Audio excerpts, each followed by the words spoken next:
Wako wangapi walijua kwamba wataamka asubuhi, wana mipango, kila aina ya mipango, kwamba kesho inshallah nikiamka asubuhi nitafanya 1, 2, 3, nitakwenda kwenye ploti ile, biashara ile, nitakwenda kadha, mipango kede kede.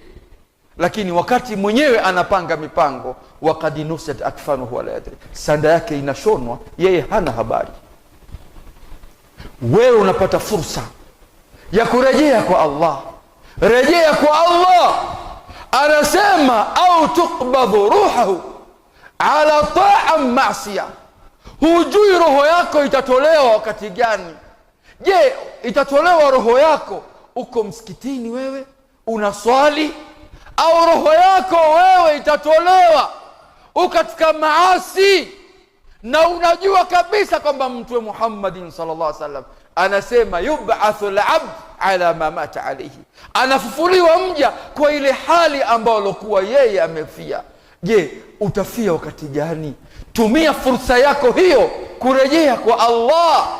Faman asbah wa amsa ala ghairi tauba wa huwa ala khatar, yoyote yule ambaye atakayejaliwa na Allah akapewa uhai, akaamka asubuhi akashinda mpaka jioni, lakini asitubie, wa huwa ala khatar, ata kwenye hatari iliyokuwa mbaya.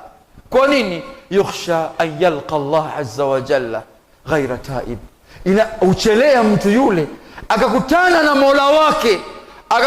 Mola wake hali ya kwamba hajatubia yale makosa alokuwa ameyafanya. Wa yuhshar fi zamratil dhalimin, anafufuliwa akiwa hakutubia kwa makosa aliyoyafanya katika jopo la misafara siku ya Kiyama na madhalim.